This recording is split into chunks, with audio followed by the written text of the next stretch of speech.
Welcome to Big Blend Radio's Vacation Station Travel and Leisure Show. Hey, everybody, welcome to our Big Blend Radio Vacation Station show. It's our travel show, and we love to go to the beach, right? And August 30th is National Beaches Day. So, of course, that's what we're celebrating. Going to the beach. The end of summer is not quite here, depending on where you are in the world. But I think beaches are year round. And so we have some great guests joining us today. They are all travel writers, and they're going to be sharing some of their favorite beaches for you to visit. And I'm excited about this. We're going to have fun. And after this discussion, we do have some other great guests, Big Blend Radio experts that share some of their favorite beach destinations. So stay tuned after this conversation. So let's start with Jo. Jo Clark is a travel writer and photographer. She also has a podcast with us that airs every second Sunday at 7 p.m. We know her as Jo who has a glass and will travel. And that's really true. Her website is haveglasswilltravel.com, and she literally does go everywhere. But today she is at home in South Carolina on the Grand Strand, right? Myrtle Beach area, not far from where we are in North Carolina right now. So welcome back. How are you, Jo? I'm great. I've been on the beach already this morning, put in my 2 miles, saw the sunrise. It's a great day in Myrtle Beach. Oh, I love it. I love it. So we're on the East Coast right now. So this is kind of that, but I don't know where Julie D. Seaman is. Julie D. has been on our show a few times, and she's a travel writer, photographer. She loves nature. She loves bird watching like we do.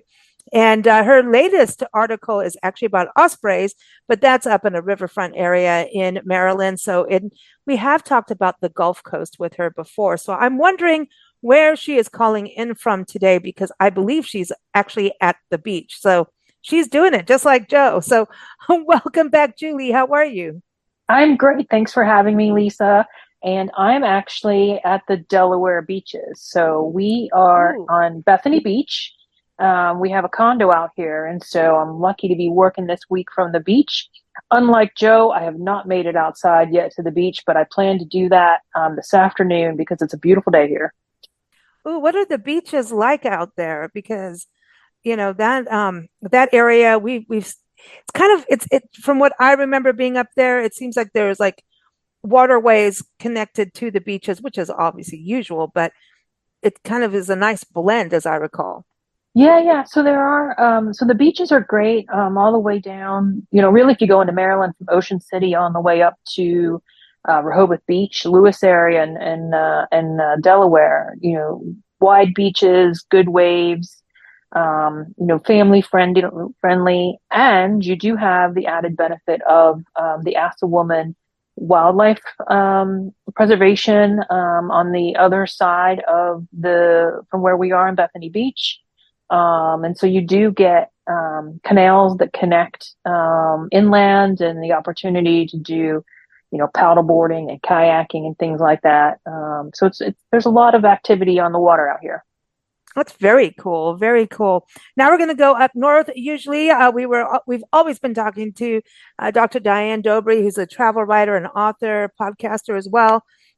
She's always on the show talking about Hungary or Florida, but she moved from Florida. Now she is upstate New York, right, Diane? Welcome back. How are you? Oh, thank you. I'm doing well. And I'm a native New Yorker. I grew up on Long Island. So that's surrounded by some of the nicest beaches that I've ever been to. And Florida, of course, there were beaches. I didn't make it to too many beaches, though, when I was there, because I was so busy working. But I did go to one beach, Jack's Beach, and St. Augustine. So those were pretty. But I am partial to Long Island beaches.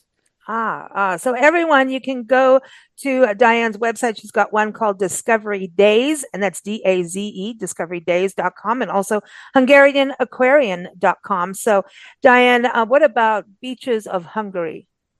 Well, Hungary does have beaches, which is along the Danube, and they used to be they're landlocked now, but they used to have a coastline before World War I, apparently. But I've my first year in Hungary and walking down to the Danube from my friend's apartment, I was sitting on the beach and I realized that there were people with, no clothes on and stuff, the topless women and stuff. So that was a lot more acceptable.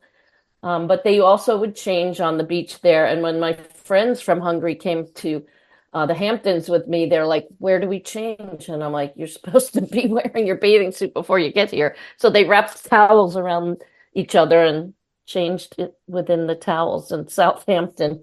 I don't know how that went over, but they managed. Well, Cape Canaveral in Florida, which is on the Space Coast, it's beautiful, and we go there a lot because of Merritt Island National Wildlife Refuge, and Hmm. and then it's connected to Cape Canaveral, which is one of our national seashores. And it's really cool because this is, where people go to watch the spaceships go up and the rockets and all that kind of stuff. You can tell how much I know about that. But I remember when we first got to Florida, and I was so new to this country from South Africa, and I had moved to Melbourne on the coast, and I love that area. Hmm. And I'm on my way to work, and everyone's pulled over on the side of the road. And I'm going, you can see the coast and everything to keep it in the beach theme. And I'm like, what's going on? Why is everyone pulled over? And just consider my background of having to leave South Africa at a time where it was a lot of stuff was going on that was kind of Hmm. scary, Hmm. to be around at the time. Hmm. And so I thought, is a riot going to break out? Is this a bomb blast? Because I'm kind of used to that from living in Africa. So I'm going, what the heck are we really? And then it was like, are we going to beam up? Are we beaming up? Why are they looking up? Are we going? Like, are the aliens finally like really showing up? And Landing. no, because I'm like, what is going on? It was so freaky. And then it was like, oh yeah, this thingy was going up.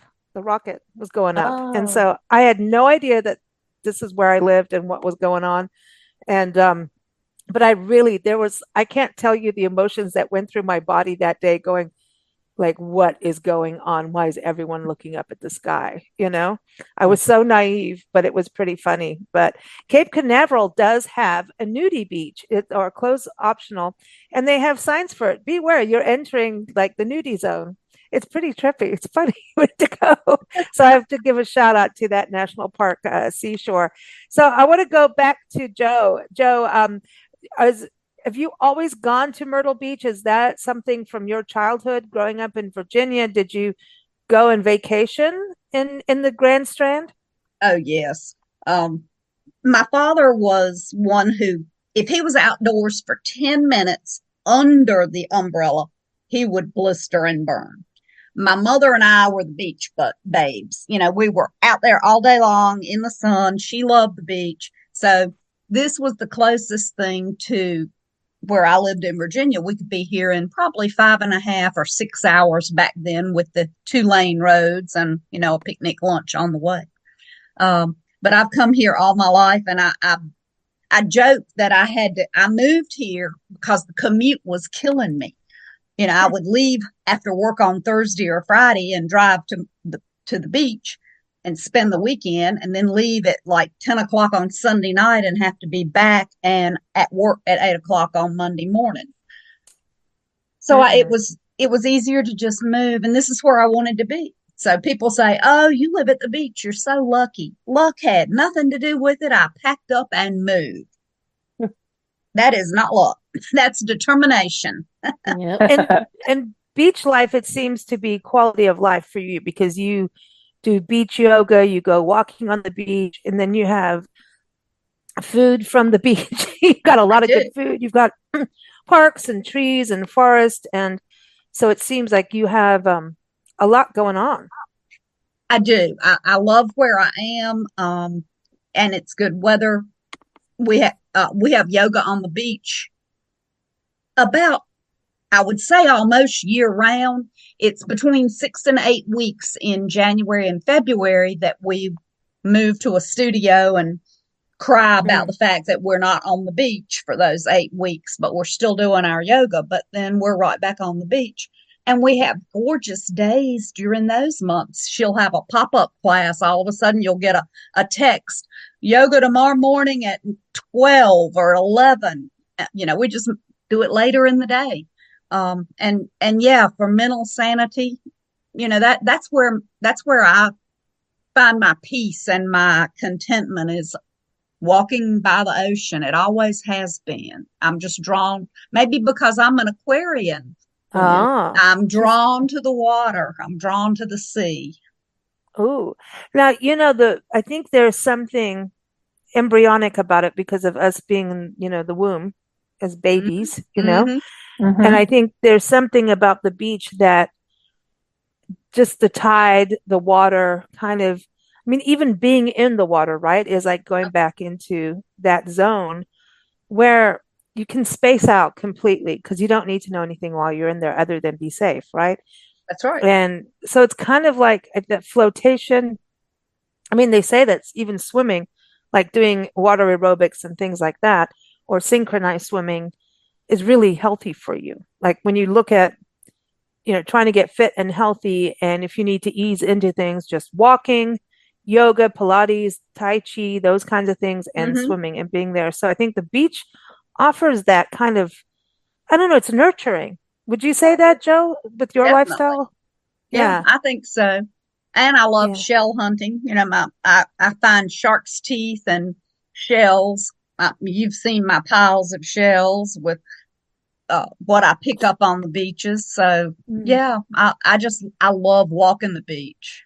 And the sunrise, sunsets, that's the other thing. Like to I me, know. I wish the sun set on my beach. I'm on the wrong side of the world. well, We it get sounds like you're doing pretty sunrise. good. You're We doing get pretty good. sunrise and it's just too Mm. early. Oh, I I love a figure I sunrise. figure if God meant for me to see sunrise every day, he'd have scheduled it later. Oh, yeah, because you work into weird hours. I know because I'm on the other side of the emails getting them, then going, what the heck am I doing up? I'm like, Joe, what are you doing? You better not still be having wine. And then she'll go, never ask, you know? So it's Who, funny, me? but yeah, you never know. But Julie, what about you? Was the beach part of your childhood? So I grew up in Western Pennsylvania, so pretty landlocked, and we would go to the Outer Banks every summer for our family Ah, vacation. So I've always had an affinity to the beach because it was what we did for our summer holiday. I love the Outer Banks region, and I'm just this like Joe. I find it relaxing here. I'm this type A super overachiever, and being at Hmm. the ocean is the one place where I It manage to washes it like away, doesn't it? chill. Yes, I managed to It actually, washes type A right on out. yep, I actually managed to chill out. And here in Bethany Beach, my husband grew up going here. His grandmother had a place, and so this is home, a second home to him. So, that's why we're out here in Bethany, and I love it. And we find that we're more active at the beach. We go for walks, we go hiking. It's just a place where we're more engaged, I think, Yep. compared to, sitting on our butts back in Baltimore. oh, well, there you no sitting on the butt seats. Well, but you can on the beach. You can be a beach bum, and that's allowed. Yeah, That's yeah, legal. As long as your butt's in the sand and your toes in the surf. Mm-hmm. Exactly. Exactly. I yeah, agree.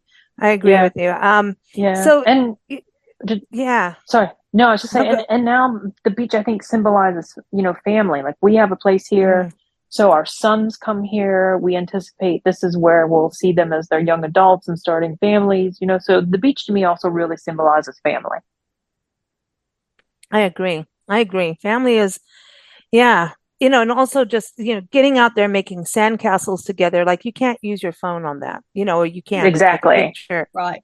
And Yeah. and it's like when you're at the beach, those schedules drop away. There's no soccer game, there's no cheerleading tryout, there's nothing but the beach.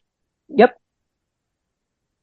And so Couldn't agree you do more. have that family time that you mentioned. Yeah, that's your quality time because there's no competition for your time. Right. Right. You're so true, Joe. And actually my youngest son is down here with me right now. And so we plan to hit the beach this afternoon and just kind of hang out and enjoy being together. So when Joe was talking about the feet in the surf and the health benefits of it, I've watched this movie called Earthing and how it helps to walk barefoot on the earth. But one of the best places to walk barefoot for the electric charge that goes through us and gets neutralized from the earth is walking in salt water on the beach because the salt water helps with the electric We exchange. knew that. Julie and I knew that, didn't we, Julie? Say Yes, we yes. did. Yes. We know we do. That's Actually, why we do it. It's just for that electric charge. That's Yeah. the whole Yeah. reason. Actually, Diane, I did know that. I have a friend who believes in that immensely and practices that. So I've actually heard of that series, but I haven't had a chance to watch it yet. It's on my list.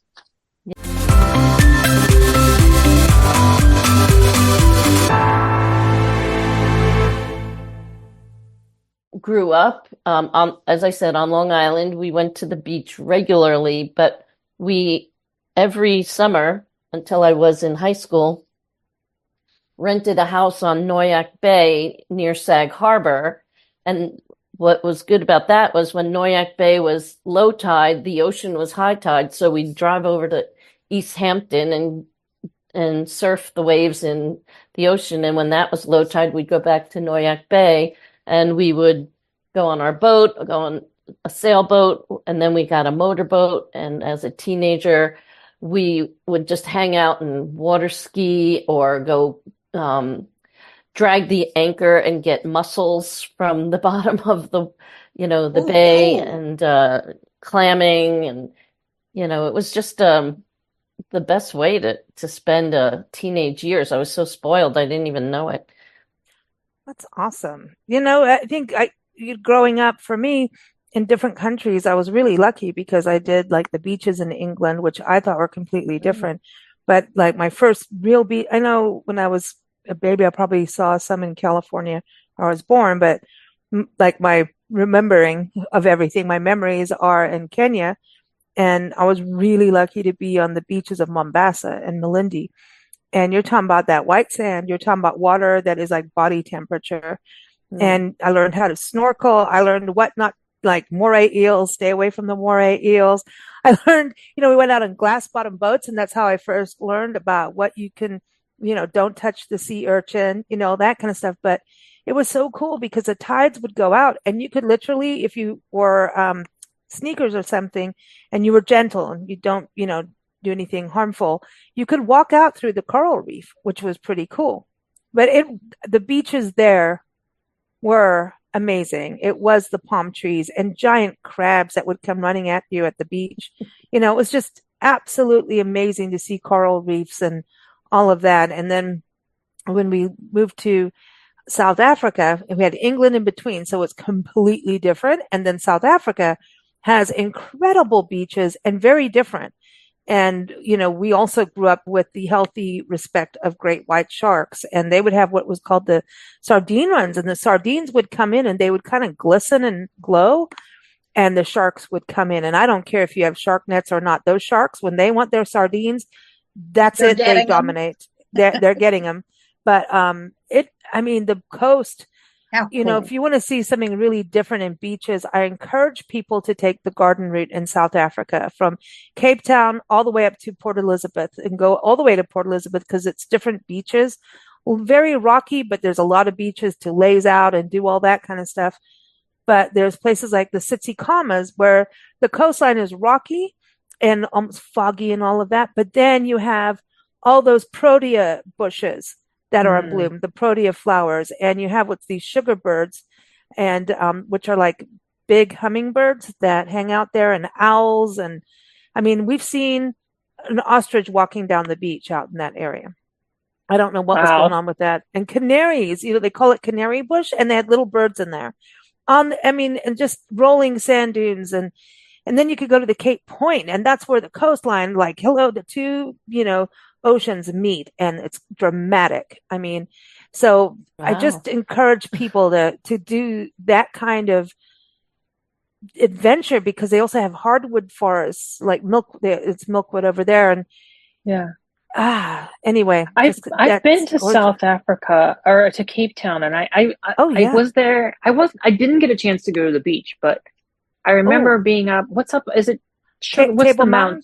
Table Mountain, and you have these fantastic views of the coastline, and I can see what you're talking about, that it'd be worth going to spend some time there. So you're inspiring me to go back to South Oh, you Africa. should. And did you go to De Hoop when you were there? Because you weren't far from De Hoop, and that's where you can actually dive with a great white shark if you want. But No, we didn't do and there's that. No. penguins. There's penguins. That Yeah. that was my first experience seeing penguins up close, down the Cape of Good Hope, and my gosh, I wasn't prepared for how they smell. But it was cool to see them. It's awesome. Yeah. And We saw I mean that's the penguins thing. in Namibia. You saw penguins in Namibia when you were there? Yeah, yeah. Wow. I've got pictures of penguins lined up marching down the beach. They're pretty cool. Wow. Wow. And then Julie, you just came back from, doing some Wales and the Isle of Man. So that's a Yes. completely different beach, right? Being out that Yeah, a way. little bit more. It's more rocky, I think, as well. Mm. But it still counts as a beach for me. It's drama. Yeah. Yeah, I love yeah. it's like Oregon has that kind of drama that I love. It's beautiful on a sunny day, and it's so windy when it's winter. It is cold wind, like it goes right through. But the drama of it all, it is just dramatic. Like I want to write a novel there, and then you have the lighthouses, and you're like, what went down? Mhm. Something went down here. Yeah. But yeah, I think Have you ever been to Iceland, Lisa? no, not yet. Yeah, there's some pretty amazing beaches there too. When you said wind, that would made me think of it. You got like these black sand beaches with these Oh, dramatic landscapes, and there's one beach, they call it Diamond Beach, where there's ice that washes. There are like chunks from glaciers that wash up on the beach, and they sparkle. They look like diamonds. So that's a pretty extreme beach that you probably would get a kick out of. I like the extreme of those kind of like because it's just so the ruggedness. There's something ancient that happened, and whenever you Mm. stand at the beach, right on the coastline, I'm like, you're at the end of land.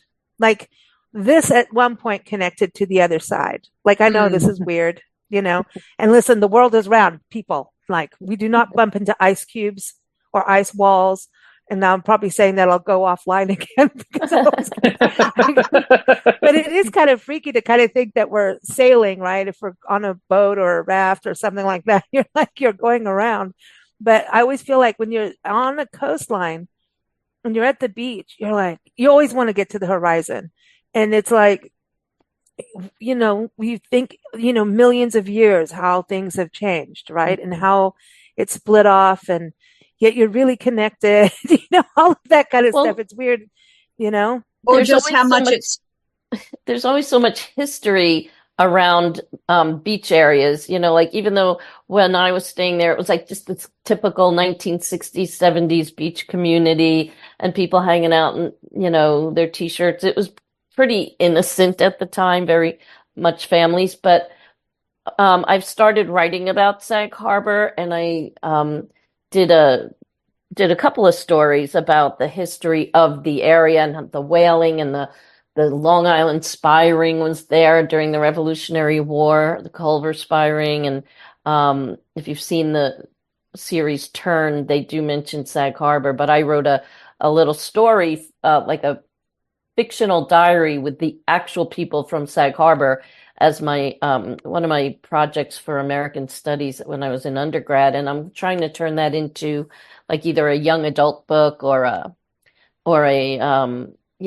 article for young teens to learn about the history of that area. But also Mm. St. Augustine has so much history going on. There's always Mm. something going on the water. West Point and all along rivers up in Mm. Hungary, the Duna Bend, which is where they would fight from the castles up above.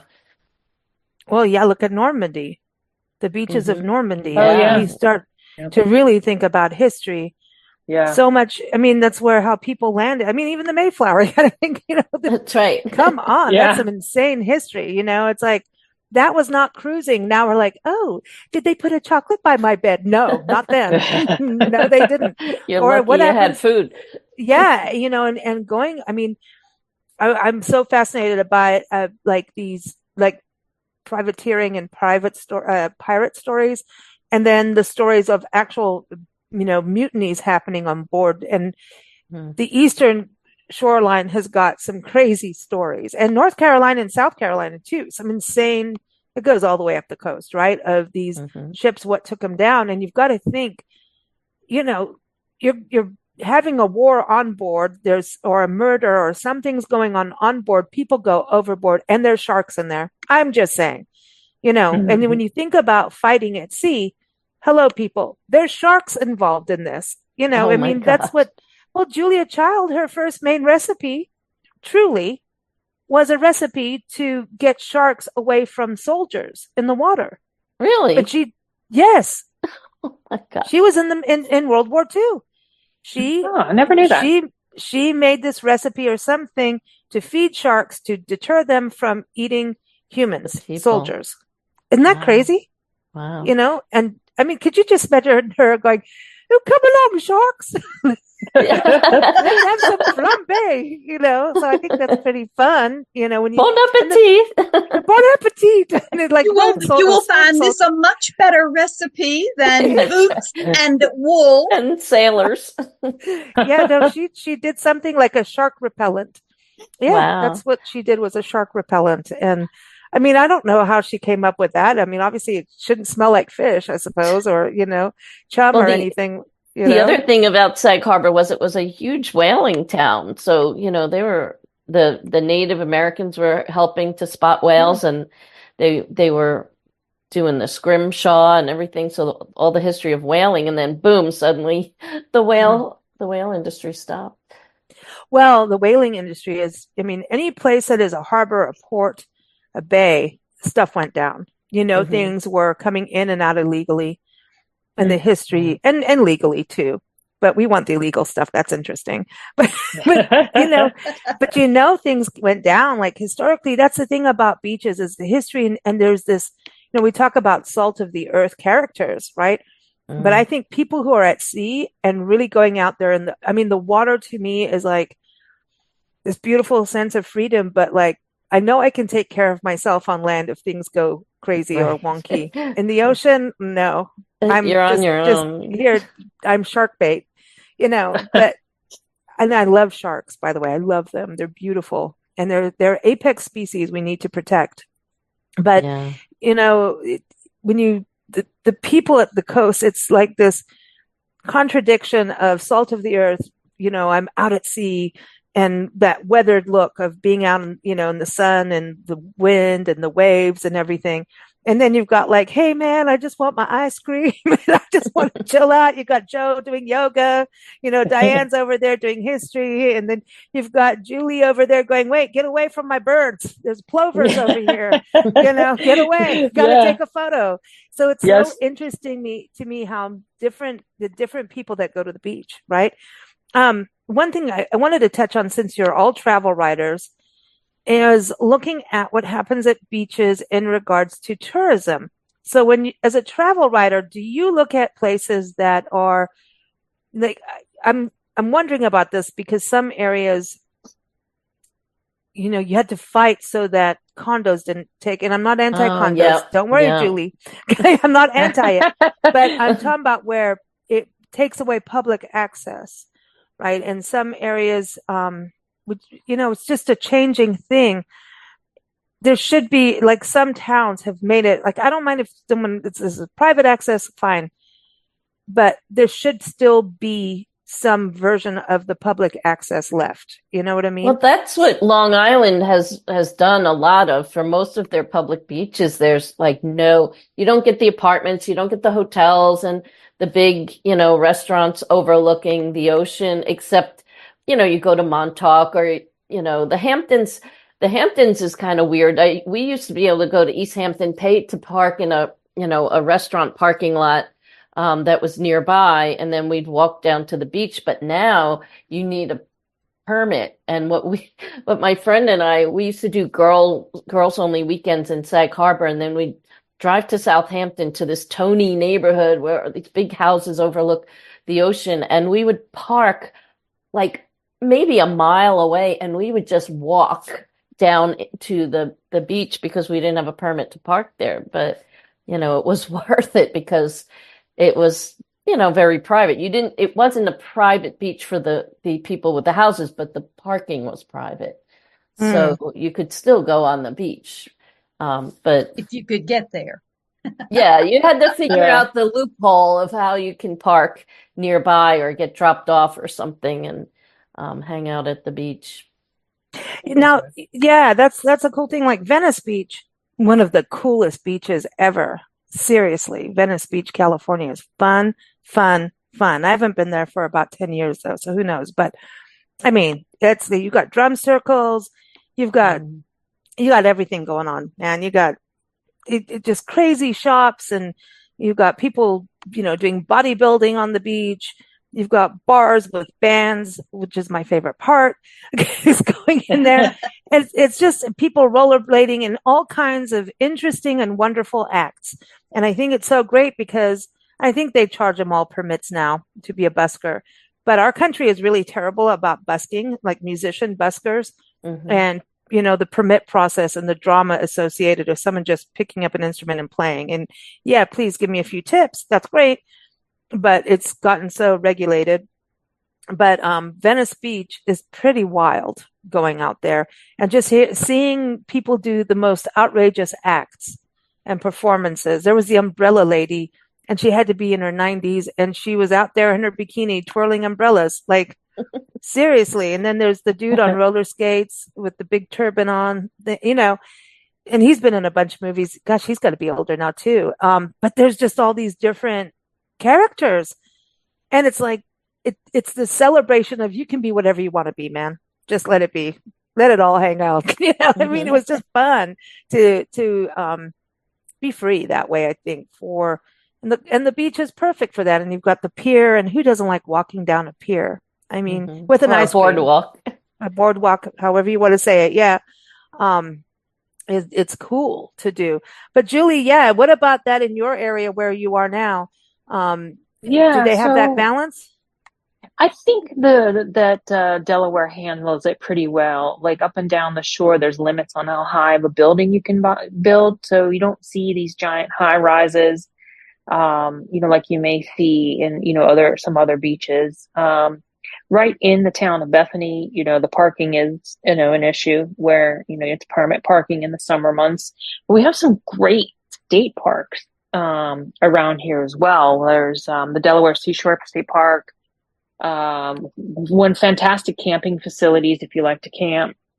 Henlopen State Park is also another, really beautiful, very like wild nature, untouched place to go. So we have a little bit of mix of both. There's some development, but there's also some great places to get out where you won't see, crowded beaches and things like that. Oh, that's cool. That's cool. Yeah. And now, going over to you, Joe, obviously you've got public beach, so you can do your yoga, right? So you've got spaces, and you've Oh got yeah. state park too, I believe, because I We, think I went there. we've Yeah, I got two did. we've got two state parks, Myrtle Beach State Park and Huntington Beach State Park, both on the ocean. With 60 miles, the Grand Strand is 60 miles long. It encompasses 14 different communities, which have 11 beaches, I think, in all. And they're all public. There may be a resort. There are a couple of campgrounds that are oceanfront, and those are private. Um, but if you're on the beach, you could walk right through because you can't fence off the beach. Uh, I went to talking about piers. It's funny. My neighbor and I went to a pier just Saturday. We went up and spent Saturday afternoon going to two different piers. In North Myrtle Beach, we have the longest wooden pier on the East Coast. So we went up there to that, and they were having live music that night. They have a really good restaurant on the pier. And so, yeah, it's mostly all open. Now, parking is an issue in some places because you got to get creative to find a side street 2 or 3 blocks over where you can park legally because there's not always, uh, not even parking garages. There's like private parking lots for the homes. The town I'm in, we only have one hotel on the ocean, and the rest of Surfside Beach is all private homes. So it's not like you can just pull in the driveway and park. They're all private homes, but there's access in between each one to get to the beach. You just have to have somewhere to park. Of course, I'm only 2 blocks back, so I don't have to worry about parking until I go to yoga. She got it right. Well, but that's the same thing. Like if you go in Southern California up Highway 101, very famous highway to do all the way up the coastline, and it goes into one as well, all the way up to, to Washington State and actually into Mexico. But you park in these little teeny parking lots, and you have to work around the houses, and that's how communities developed and grew, but there's always got to be that place for the public, I think. And it's been a thing that's been going on in different areas. I know Hawaii has been battling that a bit, to keep some things, public, for the locals and the residents, especially with the rise of vacation rentals and Airbnb things. There's been an issue with that, but I think the beaches is, really, really cool. Now, I want to know if you're going to have some food on the beach. Is it going to be a picnic? Is it an ice cream? What is the food that you're going to have? Because you all write about food, wine, and travel. So, I met all of you through the International Food, Wine, and Travel Writers Association. Everyone, check them out at ifwtwa.org. We love them. And really, I know, food is part of it. I mean, whether it's seafood, and something I can't eat because I'm allergic to it, but let's talk about this. So, let's start with you over in I was going to say upstate New York. I can't believe you're all the way up there now. I'm going to have to come see you somehow. I know it's going to be like 63 degrees tomorrow here. So oh, wow. Really chilly. But when we used to go to the beach, we would always bring a cooler. There would always be grapes and, some kind of cookies.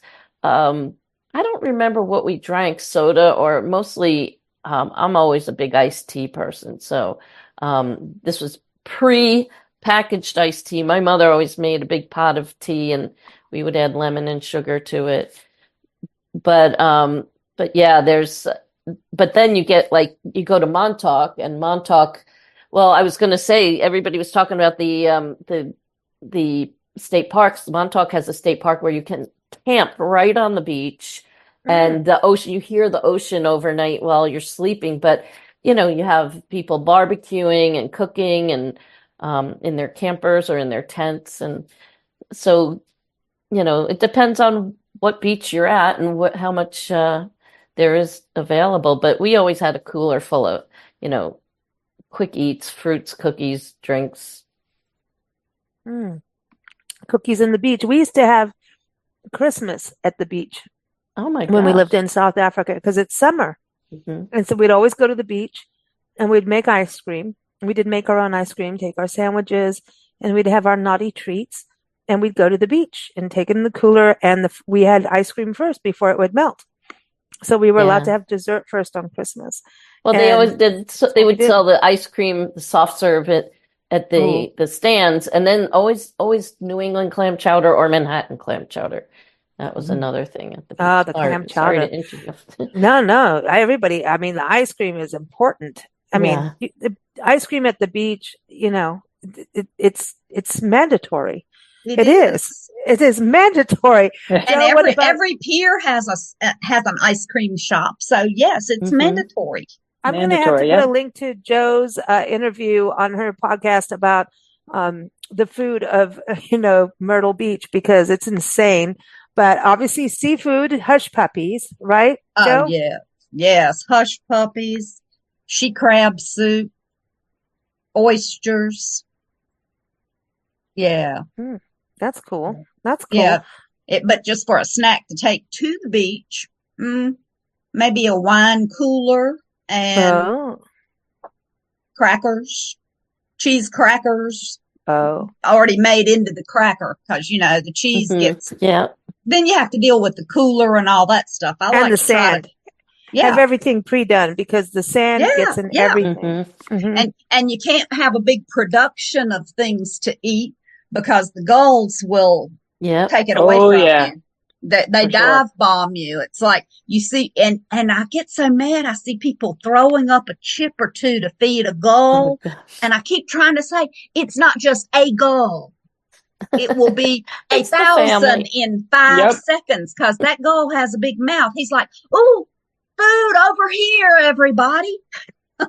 Oh my gosh. Well, and we went to Point Reyes National Seashore a few years back, and it's out in it's just north of San Francisco in the Marin County, and it's awesome because it's like that rugged beach, but then there's areas that are like you just want to go and sit in the sun and put your umbrella up and stuff like that. So it's got a nice balance of different types of beaches, and they have elk on the beach. So that's a huge thing for me. Ooh, Elk Oh, on the how beach. cool!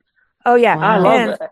okay, now the north coast of California and the beach thing. Don't even get me started. There's Oric Beach. It's a state park, and there's redwoods, and you drive through the redwoods on a dirt road, and it's like Jurassic Park style with huge ferns and everything, and you get to the coast, and there was just blackberries everywhere, and elk on the beach eating the blackberries, That is and awesome. we And do didn't you go have home. pictures? I want to You see know, I did years pictures. ago. I've got that from many, many years ago, somewhere in the storage because that was before digital. Actually, that we ended up at some weird motel that had AstroTurf in the hotel rooms, and Ugh. all the cats came in. Nancy and I drove past there about a year, 2 years ago, and the motel is no longer. But Oric, it's a lot of work is being done with the state parks and Save the Redwoods League to save these redwoods. And if you go to Trinidad and that whole coastal area going up Crescent City, and that's where the tsunamis go, right? So that's fun. That coastline is amazing. But there was berries and elk. So, but anyway, um, yeah, the going back to the food, when you were talking about the seagulls, when we were at Point Reyes National Seashore, we went with my friend Chris and his little daughter. Well, she was little then. And we're all like, we found this little water, like a little bit of the coastline comes in a little like stream area, but it's not a stream, and sand dunes. And these vultures were circling us when we had our sandwiches out. We're like, Oh my dudes, God. seriously, we're being surrounded by vultures. And so we moved under the beach, and there's this big, huge driftwood like log, and we're all sitting on it. And we see the vultures in the distance. Then we turn our heads again, and then I zoom in with my camera, and the vultures were feeding off of a carcass. And here we are eating our lunch, and yet we're all eating together. It was really quite gross, I Uh, suppose. It's probably we not the nicest thing to promote, but I thought it was kind of odd, you know, for us to be eating sandwiches You and know, just, I there's the I vultures. thought about it when you're talking about some of the things at the beaches. I remember that Hungary has Lake Balaton, which is called the Hungarian Sea. It's a large lake, and the thing that they eat there is called langos, and it's like deep fried, almost like donut consistency, but it's savory, and they put garlic and cheese on it. huh. So it looks like a pizza, but it tastes like a donut with garlic and cheese on it. And then they also have, other things like pizza and sausages at the beach all the time. But langos is like the go-to food. Pizza. I didn't. Oh Now yeah. that explains a lot. Now that I'm finding out that we really are Hungarian, I understand Yeah. my food choices. I do. I do. Julie, come on. Let's hear about your food side of Well, things. yeah. So, I mean, in my cooler, you'll probably find a beer or two. I'm with But you. yeah, yeah. But on the non-alcoholic side, snow cones are very popular here. So there's a little truck that drives up and down the beach, and everybody runs to get their snow cones. So that's definitely a Hmm, snack that helps cool you down. hmm, And we always like to bring subs. There's a sub shop. Um, Mm.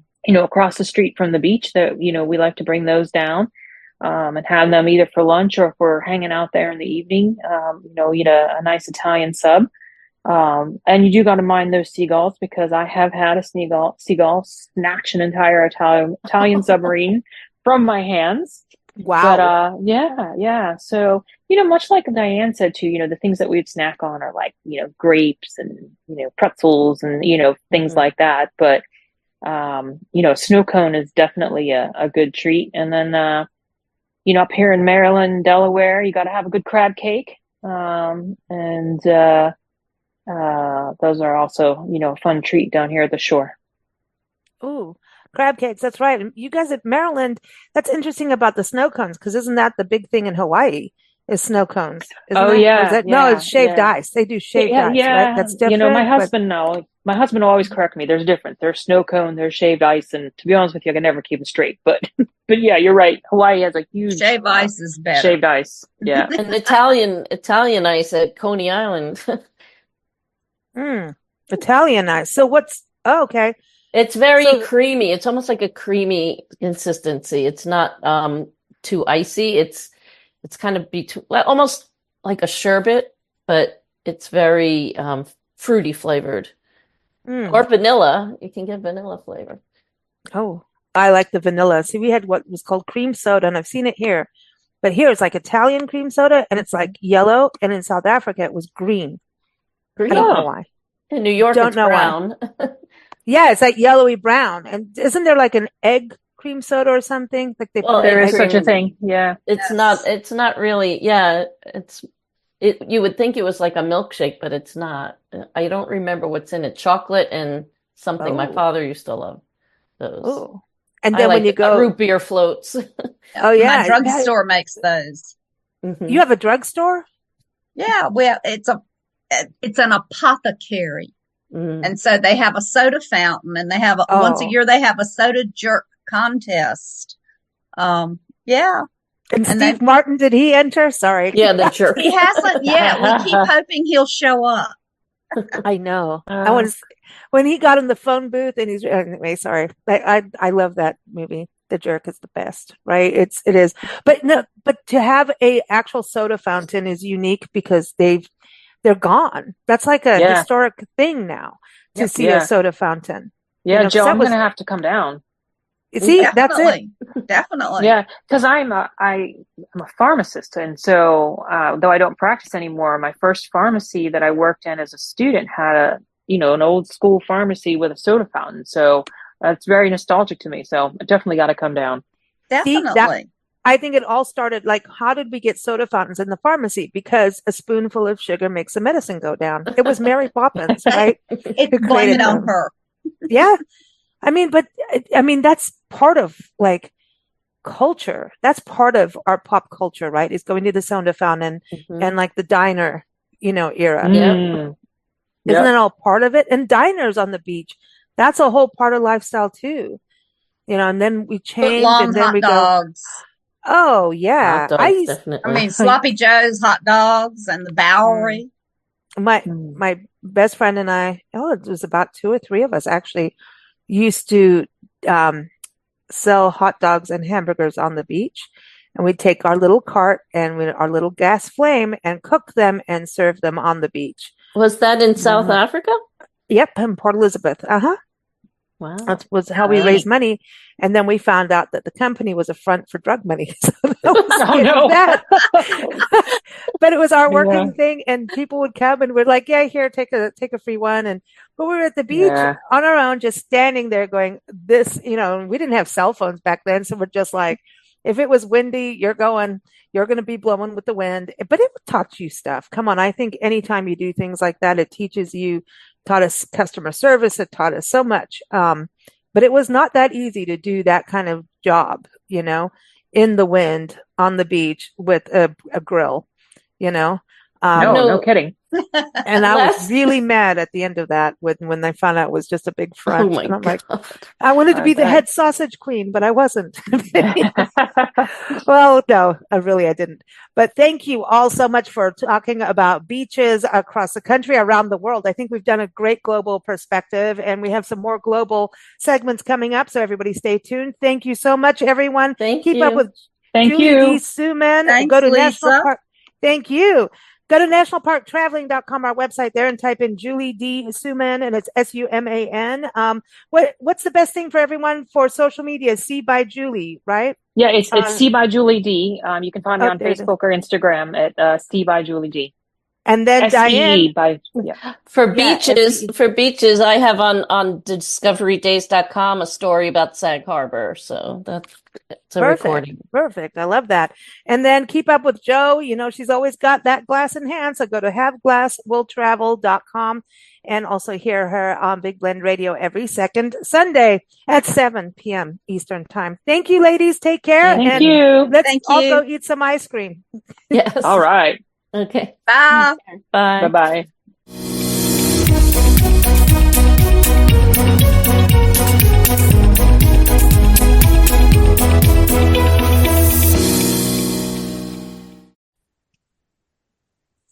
So we're going to continue talking about best beaches here on Big Blend Radio. And of course, our friend Lisa Evans is back on the show. She is coastal Mississippi. She's written about it. She's a travel writer and photographer. She travels the country. She sure does, but in the world.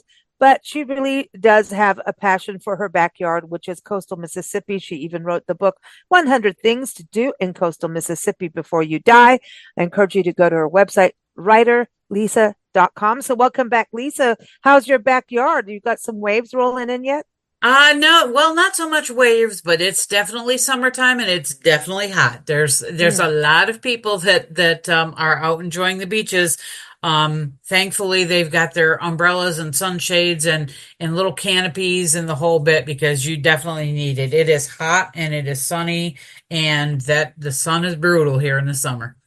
Well, best beaches day is what, August 30th, which is interesting to me. It's like, oh, quick go before the fall. But then like for where you are, coastal Mississippi, you can pretty much go to the beach year round and be all right. Not Absolutely. freezing. Yeah, you can. Obviously, although I have seen people do it, but again, we locals here are like, yeah, I wouldn't be in the temperature of the water, when it's 60. But if you're from Wisconsin or up in Canada somewhere and you came all this way to go to the beach, you're going in the water regardless of the temperature of it. And you see kids I mean, I've seen kids in March splashing in the beaches and while I shiver and go, oh yeah, I wouldn't do that.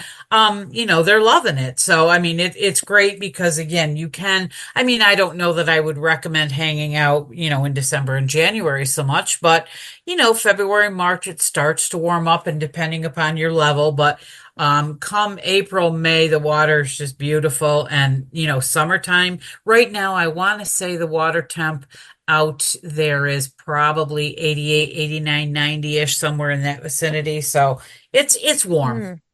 I like it. Yeah, I know that you come from back upstate New York, as people can hear in your accent. Yeah, So, you love this weather I year do. round. Because it's even different getting those coastal breezes in the summer too. It's nice, Absolutely. Yeah, 'Cause I love you the can be smell of the lying, sea. you can be lying on the beach and it's 98 degrees, but there always seems to be a breeze off of that water. So, Mm. yeah, 98, it's hot, but the breeze brings it down a little bit and it's lovely. And I mean, honestly, I like it in the evenings when the sun is starting to tip down. It cools off some. And then of course we have some of the most amazing sunsets that you could ever even think of. That's the thing. I love the sunsets, the sunrises on the coast, the water. Just and just seeing everyone start their day that way is really cool. To see surfers and I mean, do you have surfers out in your area on the No, coast? Do you have a because surfing? we Different, don't huh? have we don't have surfers because we don't really have waves. Now, again, where I Okay. am, we are on the coastline, but we do have barrier islands that are about 12 miles offshore, so they tend to break all the waves. I mean, we get waves usually before a storm, but the Mississippi Sound is actually quite shallow, so you can walk out on the sandbars like at low tide, you can walk halfway out. It's really kind of cool. How far out you can walk on the sound when the tide is out.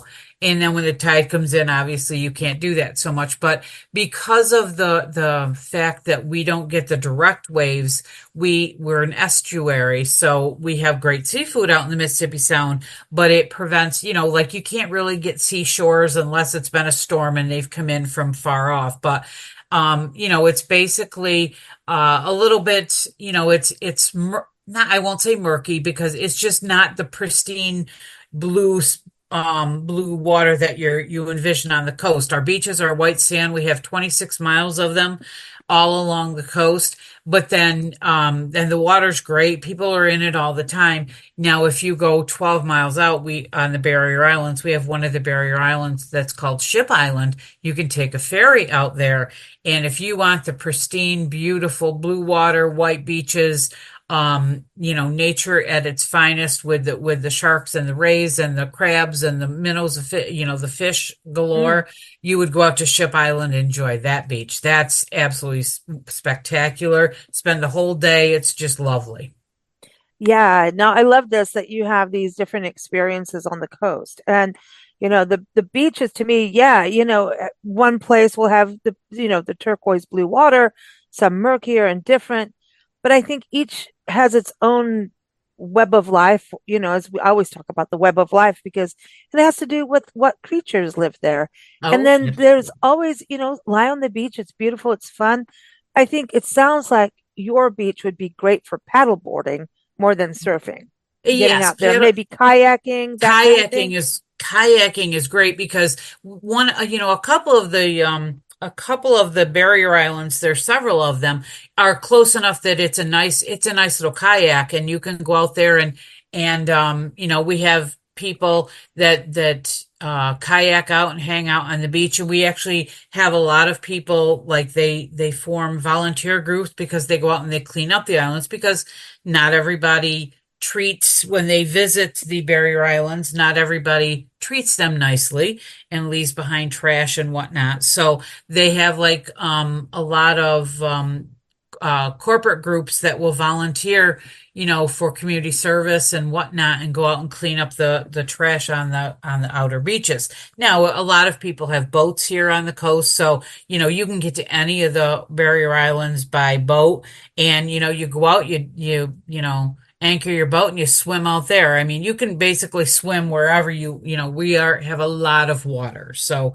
you can swim wherever you'd like. And we have condos along the beach, so obviously all of the visitors, all of our tourists love walking across Highway 90, and they're on the beach, literally. Like, I Wow. mean, Highway 90, it depend is on one side you have the beach, and the other side is like our village, our cities.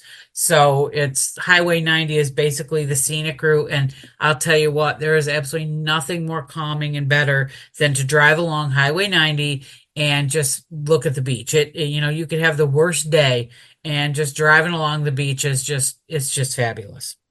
And Gulfport, you have a lot of beach areas and facilities and parks. So, like a family, it makes it easy for them to be able to have restrooms and, Oh, things that absolutely. moms and dads want to have at their, We ha- we, grandparents want easy. We have a lot of I call locals call them the beach pull-offs, and people will pull in there. I mean, there are some people that are here for the long weekend that bring, they on the back of their truck, they have their barbecue grill, and they'll pull it out and they'll barbecue on the beach. And there's fire pits. Those you do need a permit from the various city that you're in to Okay. have a fire on the beach. But there's beach fires, there's restrooms. I mean, Biloxi has them all over. Gulfport actually has a great, beautiful park called Jones Park, and it has a splash pad, I and like that. yeah, it's beautiful. There's a lot of events, and at Christmas time, they have Gulfport Harbor Lights, and it's just wonderful to walk through Jones Park, and you see the beach. You got the beach, you got the beach breeze, and then all these Christmas lights. That's really kind of cool. I love that, because that's again, beaches are for year round, visiting. And it's not just again about the typical beach umbrella kind of deal, and I love all that part of it. But I also think, beaches and coastal cities have their own vibe. And even when it's winter and it could be freezing cold on a coastline, depending on where you are in the country, you got some twinkly lights, man. It is magic, man. It is Yeah. so cool. There's something about twinkly lights and beaches I'm so in. And I love Christmas parades, like the boat parades. Oh, well, we're gonna have to do a whole show on that now. Yeah, we do. I Got me mean, we do. inspired. We have the boat. I mean, we have the boat parades. You know, the shrimpers, because obviously our coastline is known for its fresh Gulf shrimp. So we have a parade of boats that go that all decorate. And I mean, these people get into it. And then you got all the shrimpers with all the decorations on them, and they have a boat parade. You know, it's just really cool. Like each of the different cities along the beach, because you have to remember coastal Mississippi is an area. There's like 10 different cities. So like the Bay St. Louis is one that's literally on close to the Louisiana side of coastal Mississippi. And they have, I think it's called Snowflakes in the Bay or something. And they hang from the street lights, these big sparkly snowflakes. And it's just really cool. Oh, Gulfport Cute. has harbor lights. Biloxi has the boat parade, and they have the town green where there's all kinds of Christmas decorations. So it just depends upon where you are on the beach and what that city is doing for the holidays. And it really is cool. Because like you said, they're 12 months a year. Now, I'm not saying you can swim 12 months a year, but there's something always going on. You can walk along the beach. There's nothing to me that's cooler than walking along a winter beach, because the tourists, a lot of them are gone. It's very quiet. And, depending upon the weather of the day, it could be sulky, it could be great, but a winter beach is really cool to walk on. and it's drama, and there's a drama to it, right? It's Correct. got this mysterious kind of thing going on, and at the same time, it can be completely romantic that way too. Like I'm just Well, saying, The yeah. other the other thing that's really interesting to me, and I've done this many times, is when there's a storm out on the Gulf, it could be hurricane, could be tropical, could be just a thunderstorm. You can watch it and you can see if it's going to come ashore. You can watch the clouds bubble up, and then of course if you're smart, and if you see it getting kind of close, you're gonna head off the beach. But it's really interesting to watch the cloud configurations. I mean, you could be laying on the beach, because they do have, the shea lounges on the beach, and just watch the weather roll in. That's kind of interesting. That's cool. That's cool. Well, thank you so much, Lisa. Everyone, again, keep up with Lisa at writerlisa.com. We've got links in the episode notes going to some of her articles, destinations that she's written about. And of course, go get her book. Especially if you're going to be in Mississippi, you want to go get it. 100 Things to Do in Coastal Mississippi Before You Die. One of them is go to the beach, y'all. Thanks, Lisa. Thank you.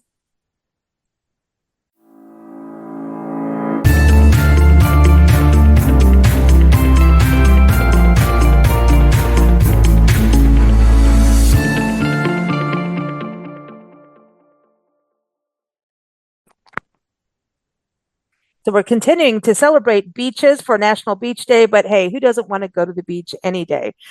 We've got Rose Palmer back on the show. She is an awesome travel writer and photographer, and you can keep up with her stories. Go to her website, quiltripping.com or Tripping. Quilt. quiltripping.com. I'm just messing with you because I want people to know there's one T in there. But True. Rose does love quilts, and she likes to go tripping because she loves travel. And usually she's on the show talking about cruises. We'll be doing that soon in the fall with her, doing a special podcast just on small ship cruising. And she does it around the world, trust me, on that. But so normally she's, at the beach via boat, right? But today she's going to talk about one of her favorite beaches. So where is that, Rose? And welcome back. Oh, thank you. It's good to be back. So my favorite beach is here in the States, and it's Ocean City, New Jersey. And Ah, it's my favorite beach because that's the one where we have been making family memories for over 30 years. And wow. it's a very family-oriented beach. So we started going there when we first moved out here to the East Coast, to the eastern side of Pennsylvania. We lived in Pittsburgh. We moved here, in the Brandywine Valley where I live now. And our good friends from Pittsburgh would go every summer for a week to Ocean City. So to be able to stay in touch with them and for our kids to, continue having fun with their kids, we would meet them there for a long weekend when they were visiting. And we did that for, oh, I don't know, quite a number of years until basically the boys on both sides were teenagers and starting to work, and it started interfering with vacation time. Um, Mm. and then, because we don't live that far away, we would still go occasionally. But then, time passed. My children grew up. My son got married. He had his first son, my first grandchild. And we were in the pandemic, and we were coming out of the pandemic. And my husband and I got our vaccines, and the very first thing, the very first trip that would get me out of the house finally was to Ocean City, New Jersey with the family. I booked a house Cool. on the beach. It was May, and my son, my daughter-in-law, my grandson, I finally got to Oh, I'm already tearing up. I finally got to spend some quality time with him because I hadn't for a year and a half. wow. And he was 3 at the time, so feel like I missed out quite a bit of his growing up journey there. But and my daughter came from Baltimore, and we spent time there, and Nice. and now we've been going back. For the last few summers, I'll rent a place for a long weekend, and we all look forward to it. And now the second grandson has come along, and he's going Cool. well. Um, and one of the really nice things about Ocean City, New Jersey, is that it's very family oriented. It's a dry town, so no bars, no alcohols in the bars. You can bring your own and drink it in your house, but you're not going to be going to wild, rowdy parties on the boardwalk. So it's very family oriented. It has a couple of really cute little amusement parks with Oh, fun. a ton of rides for the little ones. And yet there's still things to do even for the preteens and the teenagers. So you see the full range of Mm. ages there. We're now on the grandparent side, sitting on the benches watching the kids as they go in and out Wow. of the arcades and in and out of the shops and all. And then you've got the moms and the dads and the teenagers and the preteens and the toddlers. So it's just a really fun place to be Mm. for taking the kids when they love beach time. And what Yeah. child doesn't like beach time, right? Playing in the sand. I don't care what age we are. I mean, we need it. And, getting out on the beach, getting your, toes in the sand, in the surf, just even taking a walk on the beach is therapeutic. It But I is. love that all the kids' activities like sand castles and all of that, but amusement parks, I mean, that's something I remember growing up in South Africa in Margate. It's in Natal, and I think Natal has a different name now, but I remember in Margate, there was just pools everywhere, and we'd pick what pool do you want to go swim in. Oh, I nice. remember there being like an Olympic sized pool somewhere, and we would pretend we were Olympians, and we weren't. But there was just things like, you would watch movies, and, I remember watching Rocky and going, where can we run up steps? We don't have steps, and things like that. But it's those memories where you take some time out and it's good, wholesome fun, like you're talking about, where like going to miniature golf and Oh, playing all oh, the pinball and right, those kinds of things, right? That you right. you create memories together. Exactly. And there's a lot of mini golf places, and my youngest grandson, who's 3, he is just obsessed with everything golf.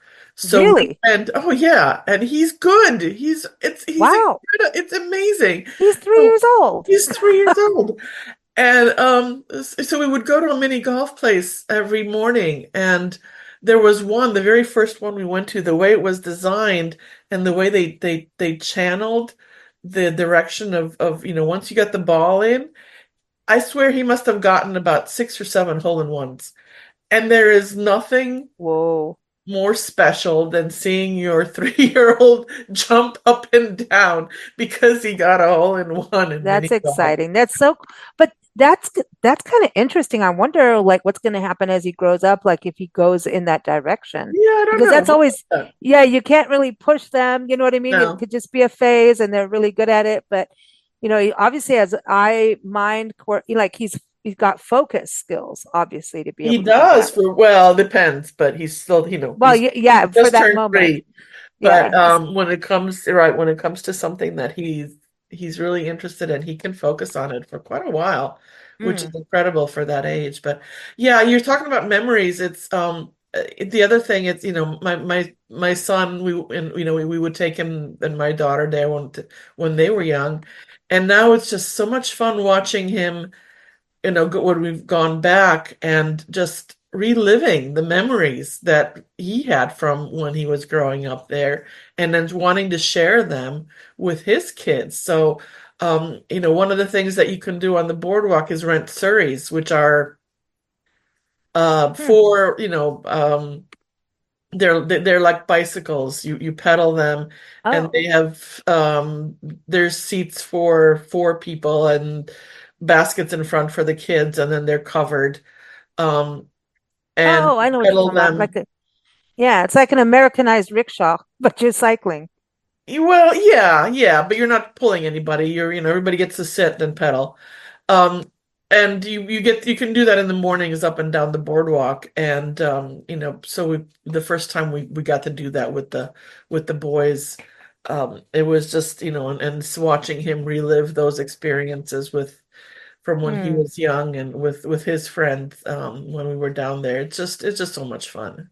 That's awesome. That's great to hear. I mean, just family time is good, and talking about going through COVID, and that was a brutal time for so many of us, Oh, and yeah. I know there's horror stories of it all, but at the same time, it really, I think, reminds us all what we can sometimes take for granted, which is those memories. And that's what travel is about, is creating memories. You know, I know we all have that thing of like, oh, we're in this country, we've got to do absolutely everything we can.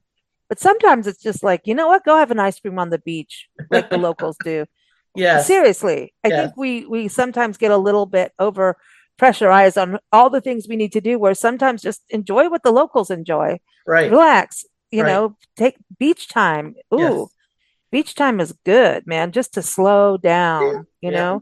Do you We find the sit kids there. aren't on their phones as much when you're in that kind of like chilled out vibe, that it's kind of like, all Well, right, we're there together, some do things? yeah, my grandsons are obviously too young for that yet, but or even my kids. I mean, yeah, when we're on the beach, we're just playing in Chilling. the sand or watching the boys when they're, trying to go in the water, and um just interacting as a family, and it's relaxing. There's nothing else to do. You don't have to worry about doing any chores. There's tons of food on the boardwalk. It's not the kind of food you want to be eating every day, Mm, but but yeah. it's that, that's fun food, like, well, soft serve ice cream and Mm. deep fried Oreos and fried pickles, Oh, did you French say deep fries fried covered. Oreos? I have not had that yet. Oh Well, boy. then you have to come to Ocean City, New Jersey, and try Okay. them. Okay. Sounds good So, to me. All right, let's yeah. go.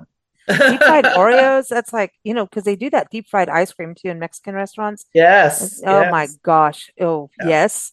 Yes, yes. I'll take it. Deep fried anything is like, it gives you this excuse to just really go for it. And you can go walk it off on the beach. And the beach is magical. And thank you It for is. sharing your family memories and, You're a welcome. destination for families to go look up. So, check it out, New Jersey, everybody. You got to go to the Jersey. Do you say Jersey when you go up there? Well, no, I don't say Joyzy, but I think some people from Jersey do say Joyzy, but Yeah.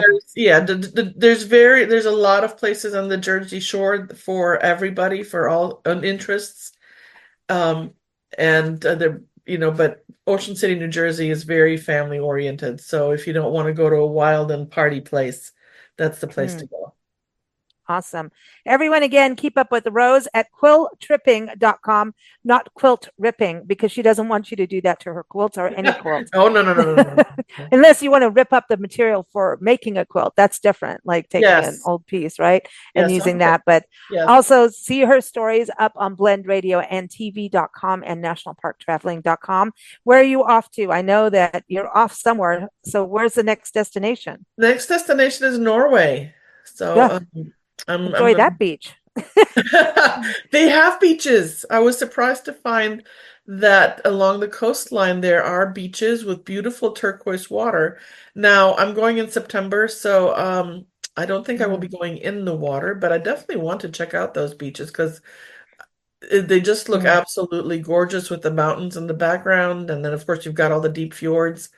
So Ooh. yeah, it's going to be a road trip for the most part. I'm doing a 1 week cruise from Svalbard along the coastline, and then doing a road trip throughout the country and chasing northern lights. So this is a good year for the northern lights.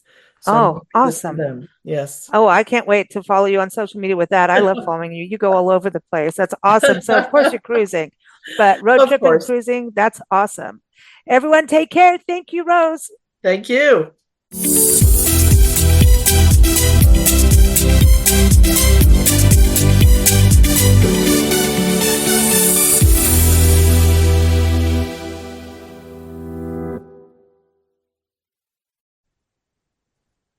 We are still celebrating beaches. This is like an all day thing today, but we do not need a beach day to go to the beach. I think beaches are cool year round. And now we get to talk about that with Sharon Kurtz, who did go to a beach in the winter of this year.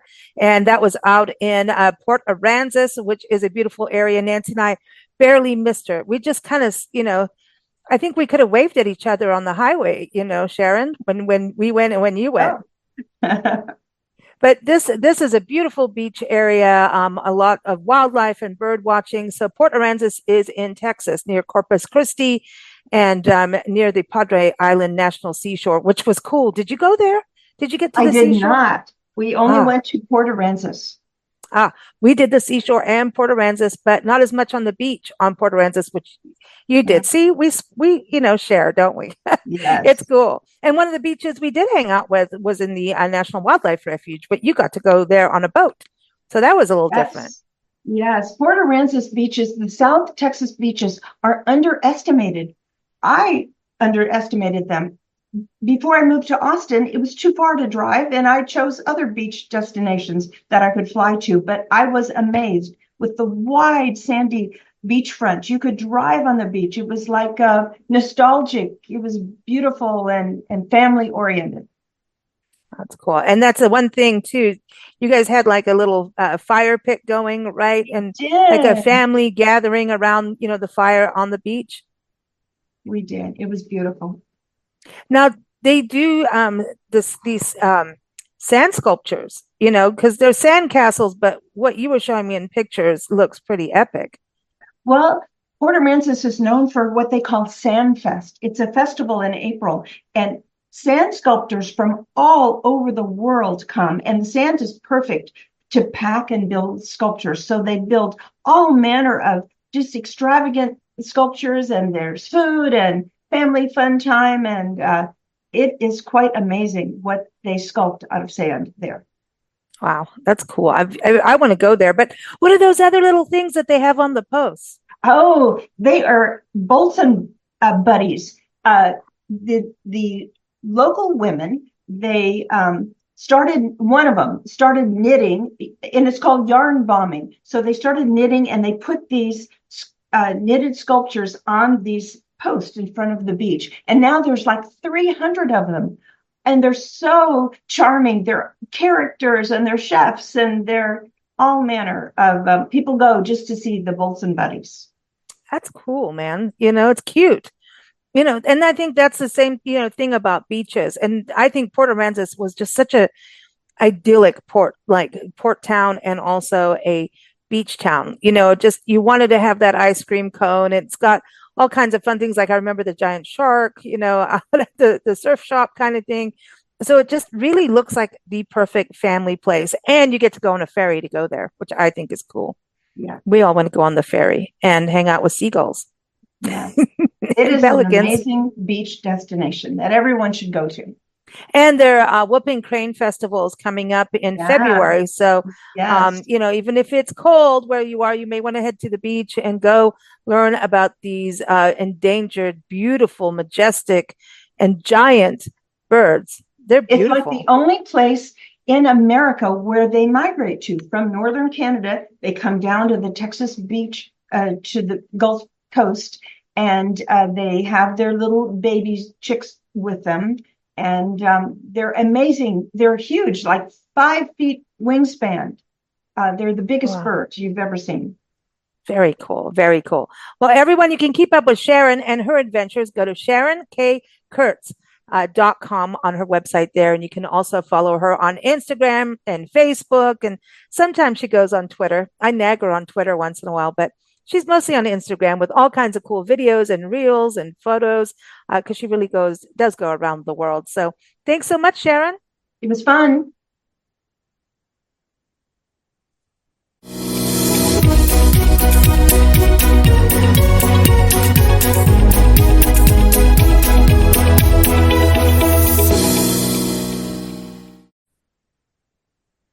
So we're talking about best beaches here, on Big Blend Radio, because it's National Beach Day. But I know it's national. We should be talking about just America, but part of our country is populated by English people that came here many years ago saying, hey, we want freedom of religion. And guess what? They set up shop at beaches across America, didn't they, Glenn? So I did. we've got Glenn Burrows from Norfolk Tours here, and he is on our shows every fourth Saturday. He is here talking about England, and he's the host of the English Connection. But today we're going to find out about the beaches of England. And I think this is so important because you've got so many kinds of beaches, rugged beaches, beaches that make sound because of the pebbles on the beach. You've got the typical seaside with the pier where you can go get rock candy. You know what I mean, Glenn, and go on a Ferris wheel. So Cornwall, you got that in England. Exactly. You've got Cornwall. You've got so much to choose from. I mean, the coastline of England. I did actually do an article some time ago about walking, and if you walked around the coast of England, it was literally 4 times longer than if you sort of walked the north and south. Because the coastline is so in and out, so to speak, especially when you're in Cornwall and Wales and Scotland. The coastline is so rugged that it is just unbelievable. So in Cornwall and Wales, you've got quite a lot of rock coastlines. You've got some beaches as well, obviously. But in Norfolk, you've got some of just about everything. You've got cliffs that go down onto the sand. You've got mud flats that go out to sea, and that's just a sort of like mud and grass and birds for miles and miles. Then you've got the shingle beaches, which are some of my favorites because I just love the noise of the sea coming in and out over shingle. That's what I was talking about, the pebbles. So it's not pebbles, it's shingles. It's like a round of applause every time the sea comes in and out, And then you've got the Golden Sands, which is just unbelievable when you're going around Norfolk and you think, you've got everything. You've got cliffs, you've got sand, you've got rocks, you've got mud, you've got sand, fossils, and grass. You've got everything. Fossils. Fossils in the cliffs. Yeah, I never thought. And the mammoth. In your backyard. The mammoth is just along the coast, in the cliff, because the one problem with Norfolk is that we do suffer from coastal erosion.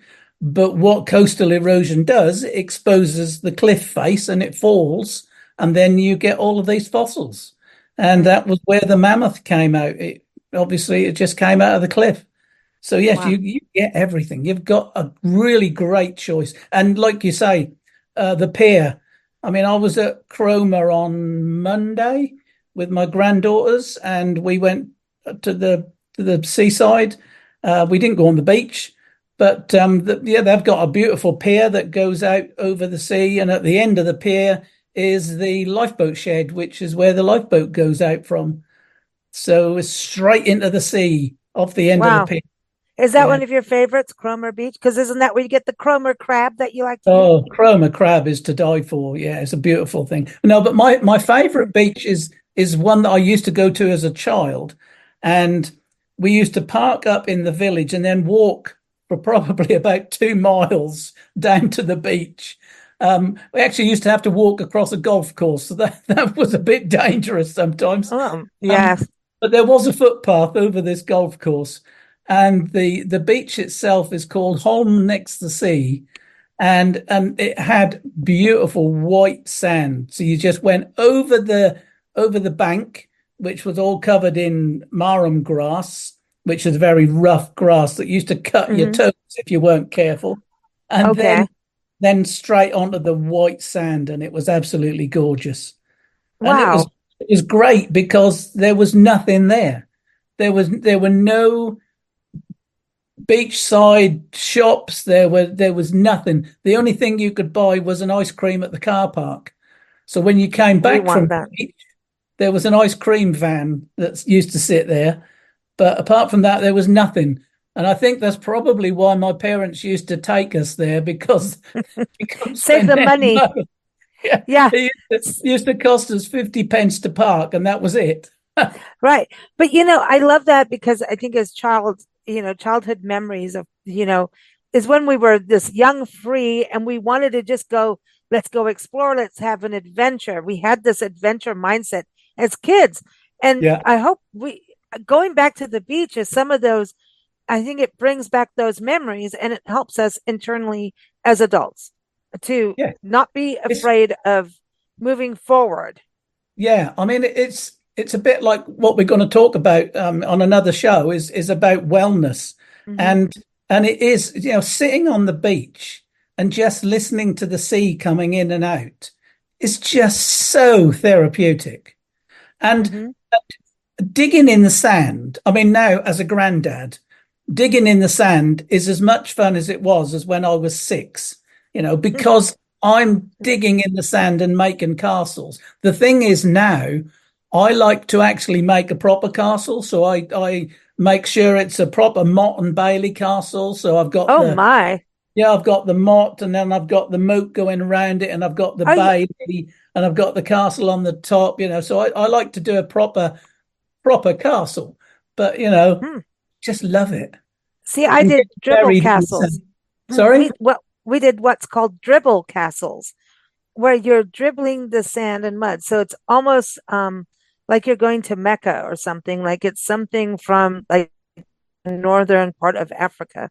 And All it's right. all kind of gothic. It's not all lodgy. No, it's not British whatsoever, but it's like this very otherworldly castle. And it's called Nancy Wasn't Going to Buy Me Yet Another Set of Things That Get Lost at the Beach. And you will Right. live on dribble castles. It's like having an icing bag, and you're dribbling the sand and the Oh, right. water out. Okay. But Yeah. it's really, when I looked at that, it was more artistic, and you could create anything. And then if Yeah. you wanted to shape it up, you could. And then Yeah. if you wanted to fix it, you could dribble again. Well, there you So go. dribble away. Yeah. Yeah. But Take making a take your bucket. sandcastle. Take your Yeah. bucket down to the sea and get some water, and then do some more. But you And for see, those who like to keep up appearances, take Mrs. Bucket to the beach with you and well, see exactly. how that But goes. it's so therapeutic. It It really, is. just Oh, playing in sand is just it just takes you back, and it's and just, yeah, and it's good that your food, you bring a sandwich with you, right? You take your little cooler of food, oh and you yeah. know that no matter what you do, sand is going to get in everywhere, Yep, right? absolutely. And that's okay. A little crunch is good for your body. Well, I'm it's just something saying. you remember for the rest of your life. That's It's a, right. Well, listen, Glenn, it's always fun to have you on the shows. Keep up with Glenn at norfolk-tours.co.uk. I've got links to his episodes, or not his episodes, but actually his articles and podcasts talking about England's beautiful beaches. It is a different experience for sure. So thank you, Glenn. good to chat.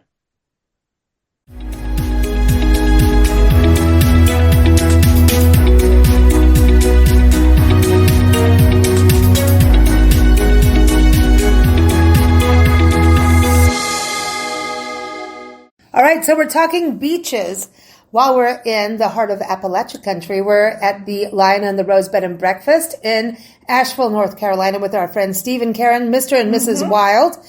They love music and they love nature and wildlife, and they do not have a beach outside of their bed and breakfast, but they have been to amazing beaches around the world. And I just want to start with Steve. You and Nancy have some shared beach places, beach spots. So tell us about yours, because I think Nancy, you've been there. Well, Huntington Beach is where we used to always go on the West Coast, in Orange County, I believe, if I'm not mistaken. You're right. But we'd always go to the county side, because I don't know why the beaches were better on that side. The city side, they let you drink, so. Okay, it's wait a little bit dirtier, but yeah, we would always go. We always end up over by Lifeguard Tower 13, right kind of out there where all the action was, getting closer to the pier. That's because that lifeguard gave out booze. Did he? I don't think so. So did you go out that way, Nancy, as a kid? Yes, but mostly we used to migrate over to Laguna Beach because that had all those rocky formations where you could find all the seashells and mollusks that are still living, and looking at real stuff that's still moving. So you would go as a kid going, we're going to the beach to find a mollusk. Yeah. Well, Corona del Mar had all that stuff too, with the rock formations, and they also had tide pools where we went as kids to on a field trip before, but my friends would like to go to Corona del Mar, and we'd dig up sand crabs and all that, and we're in the surf. And horseshoe crabs. Horseshoe crabs were cool, man, because you could pull them in your hands like that, and they nibble. Well, I think what's cool about this is a lot of people think that Southern California beaches are put up the beach umbrella and just sit in the sun and not realize the amount of wildlife is there. I mean, in San Diego, we would go down like Cabrillo National Point, National Historic Cabrillo National Monument. Yeah. They have those tide pools there where you can see, especially in the fall and winters when you'd see stuff. Yeah. So that's pretty cool. You can see, should I say this? Hermit crabs mating. It's interesting because the female has to drop her shell back a bit. All right. That is interesting. Pull your shell down, honey. Yeah. Look at this. It's like, show your crab. I mean, so I was going to say, so Southern California, and then you moved out and you moved from California to where after that? California, I went to St. Louis for a couple of years, and I met Karen there at a job, and we didn't really think St. Louis was a good place to be when we got together. So it wasn't the right spot. Yeah, she enjoyed North Carolina because she'd been there before. So all right, let's go check it out. So. And you have some cool beaches here. We do. We have some very nice beaches. The Outer Banks is beautiful. National Seashore.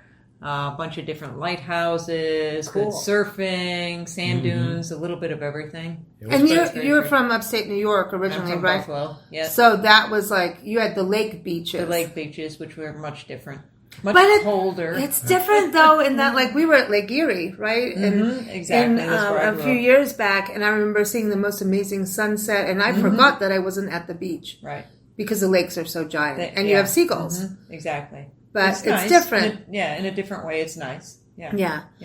Okay. So we've all been to different beaches around the world. You travel for wildlife like Nancy and I do. Right. I was talking about, Nancy was talking about Malindi and also Mombasa in Kenya being awesome. South Africa with the garden route, which you guys have done. Yes, the great white beautiful. sharks. Yep. Oh, yeah. We were there. Yeah. Gans Bay. Yep. Yeah. Hermanus. We say Gans Bay. Gans Bay. Okay. You got to do that. And so the octopus that gets on your arm and holds you, and you're like, "Hello." Where's this? You see? In Mombasa. Oh. And gets on your arm. I'm like, because I was playing with the coral, and I'm like, hello, look at you. Nancy's got a boyfriend. And then I'm looking, because I read that their beaks are sharp, like they could hurt you with their beak. And so I'm looking and I'm like, I see the beak. Hello. Don't do it. But it was a really interesting experience, because I just put my other hand under, and then he got on this, and I flipped him over, and he floated off, and we were all good. Wow. Yeah, but he did leave suction cup marks. Well, I'm on glad there. someone brought up the octopussy. You know, you think about James Bond and There all you go, that. yeah. I gotta think. Octopuses are such smart Yeah, they are. They're very creatures. interesting. They're very educated. They are highly intelligent. They get out of their little aquariums all the time. Yep. But I wanted to talk to the two of you because you've been to some places that most people have not. One is being Tonga. Yes. So tell everybody where Tonga is because I can guarantee you some people have not thought of where it is. Basically between Hawaii and Fiji. Yeah, it's just north of Fiji in the South Pacific. I think it's right over the timeline, if I'm not mistaken. Exactly. But yeah, it's down there pretty far south, and It's not easy to get there then. No, not really. No, not Yeah, at you all. have to make a couple stops and Basically through Switch New over. Zealand or Australia, one of the two. Oh, Which okay. is a nice stopover anyway. Yeah, it is. But, you know, What that's is another it its own country or the it is Bahamas? its own country, and it is one of the few that's still a kingdom. I was with a going to king. say because Yeah. One of the few places left with a king. A king of Tonga or Yes. not England? I am King the of king Tonga. Yeah, I they're had to King make of sure. Tonga. I had to make Yeah. sure. No, you were right. I had to King make of sure. Tonga. So when you're there, what are the beaches like? Because people think of Fiji with those beautiful, like the water. Is it like that? It is. It's similar, but yet different. Yeah. More volcanic, I will say. Yeah, I would say more volcanic. Definitely. But there are some nice beaches. There's some nice lagoons because you have several. There's several small islands, so you have them forming like a circle, and where you have a lagoon in the middle where it's fairly deep and blue water. Love the lagoons, man. You can just Yeah. take a swim if you want, or just lay back on the beach and watch for maybe a whale passing by. Maybe sometimes they would come to the lagoon, and you can swim out to them if you were fast enough, and Wow. just do it from the shore rather than take a boat to go see them. Now you just showed me today, Karen, some amazing footage. Tell us about this. So our friends back in Tonga own the Blue Lagoon Resort, and we had gone there for 7 years, so we feel like they're family. Miss them dearly because it's been a while. But they posted today about seeing an albino humpback whale, Oh, and the pictures were amazing. Yeah, baby. so cool. And baby, nonetheless, yes, a That's so calf. cool. Oh, so Yeah. cute. We were wishing we were there today for sure. But the bumps and the I mean, when you look at it's hard to even imagine the magnificence of a whale from a photo to actually seeing it in person and diving with it. Or Yeah, so when you see absolutely. those ridges and those bumps, can you give us a perspective of the size? Like when you think of those ridges, I mean, are those ridges like the size of an arm? Would you say, or like they look? Because they look pretty deep, but like, wow. They do. It's hard to put in perspective. Yeah, I mean, the bumps, you could say maybe the size of a softball, Yeah, Wow. probably. at least on the adults. The baby is more The baby's maybe, more like, more like maybe an ping orange pong or ball? a ping pong ball, yeah. Depends on the size of the baby too. And the ridges? What do you mean by the The Yeah, ridges. the They have ridges. those You're talking. I know those- you're those talking like down ribs. the. down the Oh. chest. Oh, Yeah. the chest, And yeah. they do seem deep. I don't know perspective It's hard to wise say what that, yeah. you'd say We compared. didn't really get that close to really tell, unless I mean, they got to be somewhat deep because when they're bubble feeding or lunge feeding, they got to open They that thing spread up that really out. Yeah, when they go and grab a wwhatever krill or sardines, Mm-hmm. and then blow everything out It's- sides. exactly. Use a baleen. it's amazing that something so big is something so small. Mhm. Exactly. It makes Yeah. no sense. That's Yeah. what I'm saying. So it's really those little, it's kind of like Little- elastic. Yeah. Yes, definitely. Oh Okay. yeah, absolutely. That's It's cool. crazy seeing. how That's that cool. works. So that's a whole different beach experience for people to think about is Absolutely. You One of know. the only places in the world you can swim with humpback whales. and, So and it's do just it magical. with respect and because Right. it's Exactly. because exactly. don't It's the all whales regulated. kind of it's regulated? Yeah. It's pretty much, yeah. regulated and they You more have or to less take classes let the if you want to be a whales come in. guide. So you have to, everybody who wants to be a whale guide has to pass an exam, and I guess I'm not sure if they have to go out and prove themselves in front of like a professional or something like that to show that they can do Probably. it. But they I would do need imagine they do. credentials. I But would they imagine credentials, so. Yeah. Yeah. So they do it in a positive way. Yeah, that's Nothing nice. nothing hurting the Right. environment or them. Yeah, it's not unlike Tahiti. It's just crazy. I mean, there's just A lot of people in the you water. get all kinds of people in the water. I mean, Yeah, hundreds it of was people, and as soon as they see some, they're just all of a sudden it's like a Everybody swimming everybody, yeah, chasing. everybody swimming. It was a after different them. experience and And it wasn't a good one. I think that the fact that our waters across the world are getting so crowded with boats and people, Mhm. that the whales in other mammals and fish are going to react to overcrowded conditions. And they're bigger. Mm-hmm. Yeah.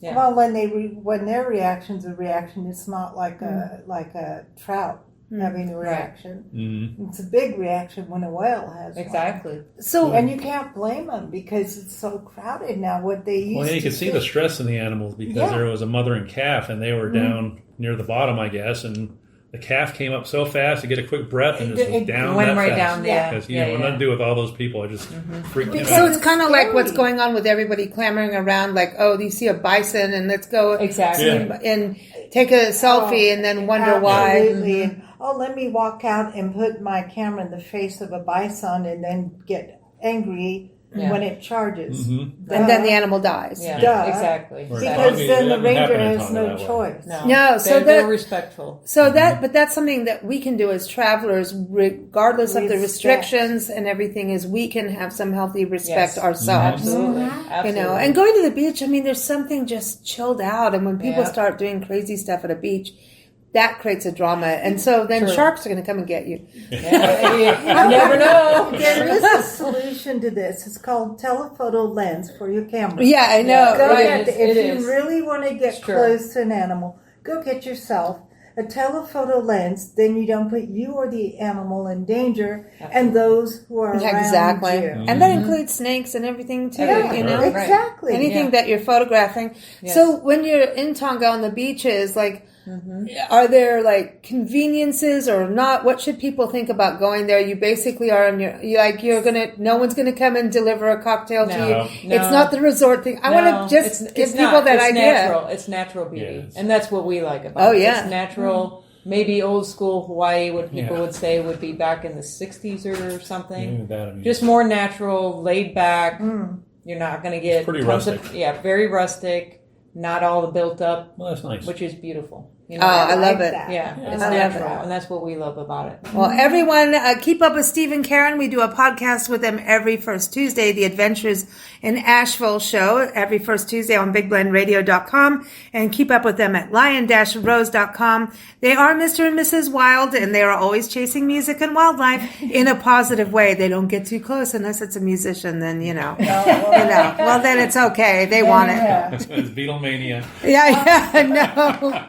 Thank you for listening to Big Blend Radio's Vacation Station Travel and Leisure Show, brought to you by Big Blend Magazines. Keep up with us at bigblendradio.com or blendradioandtv.com. Happy travels!